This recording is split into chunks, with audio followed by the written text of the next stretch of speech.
दुपारची वेळ होती. नेहमीप्रमाणे मी माझे सगळे कामं आवरून आराम करण्यासाठी हॉलमध्ये बसले होते. सहज दाराबाहेर डोकावले तर काय, एक धिप्पाड असा माणूस ज्याच्या अंगात पांढरे शुभ्र असे कपडे, धोती पांढऱ्या कलरची, सदरा पांढऱ्या कलरचा आणि जी टोपी होती ती देखील पांढऱ्या कलरची. मी थोडेसे घाबरले, कारण की तो माणूस फक्त उभा होता. माझ्याशी बोलायचं तर दूरच राहिलं, पण तो फक्त इकडे-तिकडे बघत होता.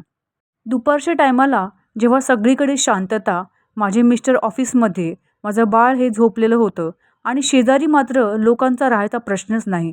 कारण आमच्या शेजारी जे घर होतं ते कायमस्वरूपी बंदच होतं. मग अशा वेळेस हा माणूस इथे नेमका काय करतो? कोण आहे हा आणि कशासाठी इथे आला? हे सगळे प्रश्न माझ्या मनामध्ये चालू होते. मी त्याला आतून बघतच होते, तर तो माणूस फक्त तिथे उभा होता. जवळ-जवळ 10 ते 15 मिनिटं तो तिथे उभा राहिला आणि कोणालाही काहीही न बोलता, काहीही न करता तसाच तिथून निघून गेला. बऱ्याच दिवसानंतर तो माणूस परत तिथे आला, त्याच टायमाला. पण यावेळेस मात्र तो बसलेला होता. जवळ-जवळ अर्धा पाऊण तास तो बसला असेल, कोणाशीच काहीच संवाद न करता. मी देखील ते आतून गपचूपपणे बघत होते. त्यानंतर तो तिथून निघून गेला.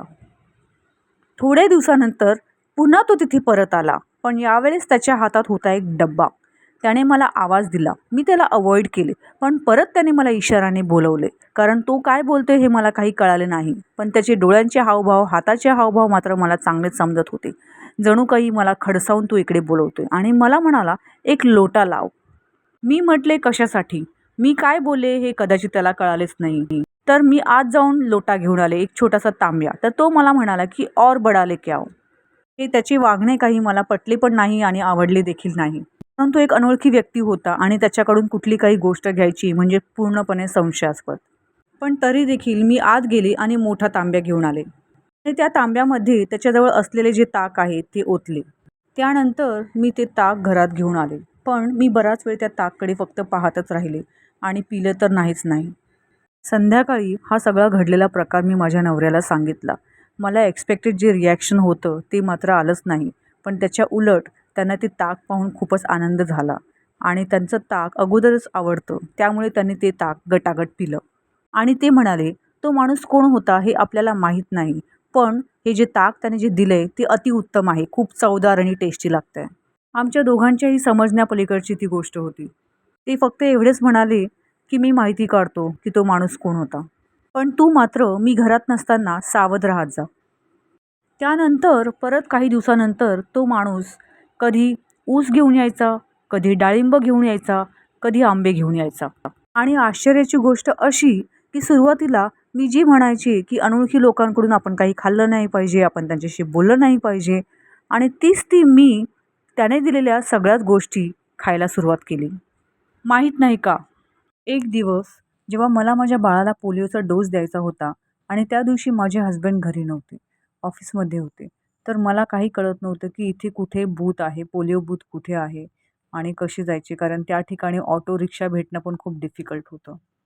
तिथे एक माणूस आला, ज्याला मराठीमध्ये बोलता येत होते आणि तो माझ्या समोर आला आणि म्हणाला, की "तुम्हाला तुमच्या बाळाला पोलिओचा डोस द्यायचा आहे ना, तर मग त्या काकांसोबत जा." आणि ते काका म्हणजे माझ्यासाठी तोच तो माणूस. आता तर मी खूपच कन्फ्यूज झाले होते. कारण ह्या व्यक्तीसोबत जायचं म्हणजे विचाराच्या पलीकडे आहे माझ्या. ह्या माणसाकडून ऊस, डाळिंब आणि आंबा हे खाण्याइथपर्यंत ठीक होतं. पण याच्यासोबत मला माझ्या बाळाला घेऊन जावं लागेल, हे माझ्या बिलकुलच विचारांच्या आणि नियमांच्या पलीकडचं होतं.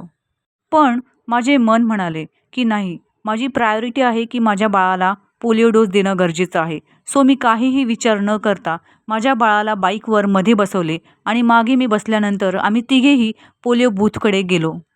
त्या बाबांनी जाताना रस्त्याने फारच गाडी सावकाश नेली आणि व्यवस्थितपणे आम्हाला सुखरूप पोलिओ बूथकडे नेले.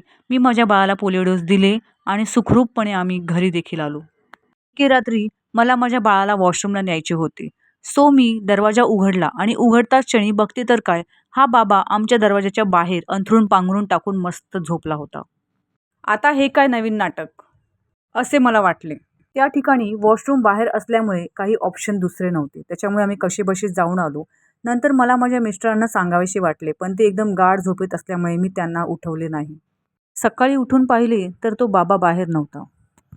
पण आमच्या शेजारील जे घर नेहमी बंद असायचे त्याचे दार आज उघडे होते. पण कोणी काही दिसले नाही. मी थोडेसे आत डोकावले तर मला तिथे बाहेरच्या खोलीमध्ये खूप साऱ्या भाकरी वाळवलेल्या दिसल्या.